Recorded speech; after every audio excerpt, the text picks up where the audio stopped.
Hi friends, Shilpa's channel ಹಾಸನ್ಗೆ ಎಲ್ರಿಗೂ ಸ್ವಾಗತ. ಎಲ್ಲರೂ ಹೇಗಿದ್ದೀರಾ? ಎಲ್ಲರೂ ಚೆನ್ನಾಗಿದ್ದೀರಾ ಅಂತ ಹೇಳಿ ಭಾವಿಸ್ತಾ ಇವತ್ತಿನ ರೆಸಿಪಿಯನ್ನು ಶುರು ಮಾಡೋಣ ಬನ್ನಿ. ಇವತ್ತಿನ ರೆಸಿಪಿಯಲ್ಲಿ ನಾನು ಚಿಕನಿಂದ ಗ್ರೀನ್ ಚಾಪ್ಸ್ನ ಹೇಗೆ ಮಾಡೋದು ಅಂತೇಳಿ ತಿಳಿಸ್ಕೊಡ್ತಾ ಇದ್ದೀನಿ. ಗೀ ರೈಸ್ಗೆ ಇದು ಬೆಸ್ಟ್ ಕಾಂಬಿನೇಷನ್ ಅಂತಲೇ ಹೇಳ್ಬೋದು. ಈ ರೆಸಿಪಿನ ಶುರು ಮಾಡೋಕ್ಕೂ ಮುಂಚೆ ಯಾರೆಲ್ಲ ನನ್ನ ಚಾನಲ್ನ ಸಬ್ಸ್ಕ್ರೈಬ್ ಮಾಡದೆ ಹಾಗೆ ನೋಡ್ತಾ ಇದ್ದೀರಾ, ದಯವಿಟ್ಟು ಸಬ್ಸ್ಕ್ರೈಬ್ ಮಾಡ್ಕೊಳ್ಳಿ. ಪಕ್ಕದಲ್ಲಿರೋ ಬೆಲ್ಲೈಕನ್ನ ಕ್ಲಿಕ್ ಮಾಡೋದ್ರ ಮುಖಾಂತರ ಸಪೋರ್ಟ್ ಮಾಡಿ ಫ್ರೆಂಡ್ಸ್. ಚಾಪ್ಸ್ನ ಮಾಡಲಿಕ್ಕೆ ಗಟ್ಟಿ ತಳದ ಒಂದು ಬಾಣಲಿನ ತೊಗೊಂಡು ಆಯಿಲ್ನ ಹಾಕ್ಕೊಂಡು, ಆಯಿಲ್ ಬಿಸಿಯಾದ ತಕ್ಷಣ ಅರ್ಧ ಕಟ್ ಸಾಂಬಾರು ಸೊಪ್ಪು, ಅರ್ಧ ಕಟ್ ಪುದೀನನ ತೊಳೆದು ಇಟ್ಕೊಂಡಿದ್ದೆ. ಸಣ್ಣ ಸಣ್ಣದಾಗಿ ಹೆಚ್ಚಿರೋ ಅಂತಹ ಪುದೀನ ಸಾಂಬಾರು ಸೊಪ್ಪನ್ನು ಹಾಕ್ಕೊಂಡೆ. ಇದ್ರ ಜೊತೆಗೇ ನಾವು ಹಸಿಮೆಣಸಿಕಾಯಿನ ಕೂಡ ಸೇರಿಸ್ಕೊಬೇಕು. ಹಸಿಮೆಣಸಿಕಾಯಿನ ನಾನು ಡೈರೆಕ್ಟಾಗಿ ಹಾಗೆ ಹಾಕ್ಕೊತಾ ಇದ್ದೀನಿ. ನೀವು ಬೇಕಂದರೆ ರುಬ್ಬಿ ಕೂಡ ಹಾಕೊಬೋದು. ರುಬ್ಬಿ ಹಾಕೊಳ್ಳೋದ್ರಿಂದ ಗ್ಯಾಸ್ಟ್ರಿಕ್ ಮತ್ತು ಅಸಿಡಿಟಿ ಸಮಸ್ಯೆ ಜಾಸ್ತಿ ಆಗುತ್ತೆ ಅಂತ ನಾನು ಹಾಗೆ ಸೇರಿಸ್ಕೊತಾ ಇದ್ದೀನಿ. ಇದಿಷ್ಟನ್ನ ನಾವು ನೀಟಾಗಿ ಫ್ರೈ ಮಾಡ್ಕೊಬೇಕು.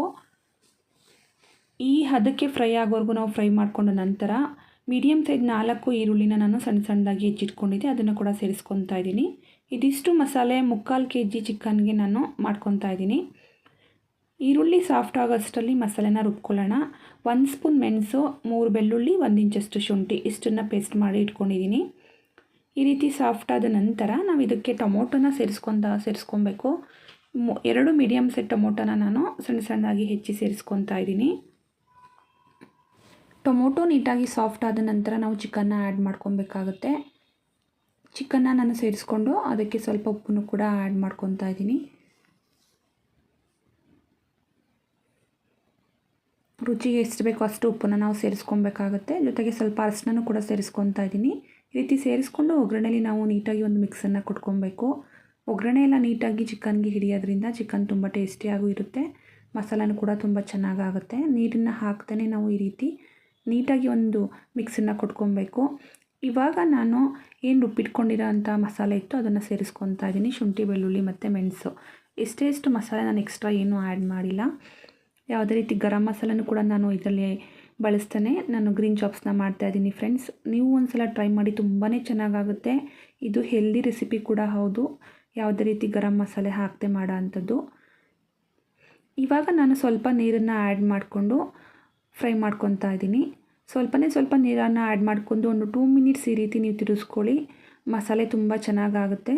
ನಂತರ 2 ಮಿನಿಟ್ಸ್ ಆದ ನಂತರ ನಮಗೆ ಎಷ್ಟು ನೀರು ಬೇಕಾಗುತ್ತೋ ಅಷ್ಟು ನೀರನ್ನು ನಾವು ಆ್ಯಡ್ ಮಾಡಿಕೊಂಡು ಚಿಕನ್ನ ನಾವು ಬೇಯಿಸ್ಕೊಳ್ಳೋ ಅಂಥದ್ದು. ಚಿಕನ್ ಕಂಪ್ಲೀಟ್ ಬೇಯಲಿಕ್ಕೂ ಮುಂಚೆನೇ ನಾವು ಇದಕ್ಕೆ ಸಾಂಬಾರು ಪುಡಿನ ಸ್ವಲ್ಪ ಸಾಂಬಾರು ಪುಡಿನ ಸೇರಿಸ್ಕೊಬೇಕಾಗತ್ತೆ. ಇವಾಗ ನಾನು ಸಾಂಬಾರು ಪುಡಿನ 1 ಸ್ಪೂನಷ್ಟು ಸಾಂಬಾರು ಪುಡಿನ ತೊಗೊಂಡು ಅದನ್ನು ನಾನು ಬಿಸಿ ಮಾಡ್ಕೊತಾ ಇದ್ದೀನಿ. ನೀವು ನೋಡ್ತಾ ಇರ್ಬೋದು.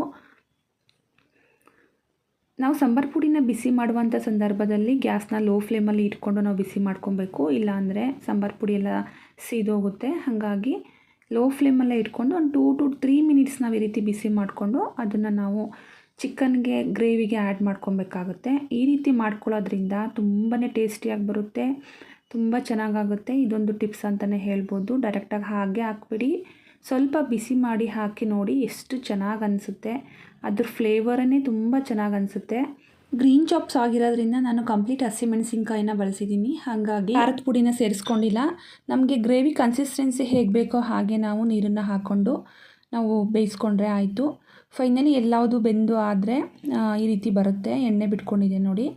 ಚಿಕನ್ ಬೆಂದಿದೆಯಾ ಅಂತ ನಾವು ಚೆಕ್ ಮಾಡಿಕೊಂಡು ನೀರು ಬೇಕಾದರೂ ಕೂಡ ಹಾಕ್ಕೊಬೋದು. ಉಪ್ಪು ಸಪ್ಪೆ ಇದ್ರೂ ಕೂಡ ನೋಡ್ಕೊಂಡು ನಾವು ಹಾಕ್ಕೊಂಡ್ರೆ ಕಂಪ್ಲೀಟಾಗಿ ಆಗಿದೆ. ಇವಾಗ ಗ್ರೀನ್ ಚಿಕನ್ ಚಾಪ್ಸ್ ರೆಡಿಯಾಗಿದೆ. ಇವಾಗ ಇದು ಬೆಸ್ಟ್ ಕಾಂಬಿನೇಷನ್ ಅಂದರೆ ಇದಕ್ಕೆ ಗೀ ರೈಸ್ ತುಂಬಾ ಚೆನ್ನಾಗಾಗುತ್ತೆ.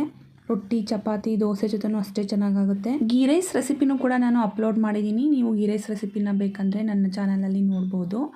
ಯಾವ ರೀತಿ ಗೀ ರೈಸ್ನ ತುಂಬ ಸಿಂಪಲ್ಲಾಗಿ, ಕ್ವಿಕ್ಕಾಗಿ, ಟೇಸ್ಟಿಯಾಗಿ ಮಾಡೋ ಅಂಥ ಗೀ ರೈಸ್ನ ಕೂಡ ನಾನು ತಿಳಿಸ್ಕೊಟ್ಟಿದ್ದೀನಿ.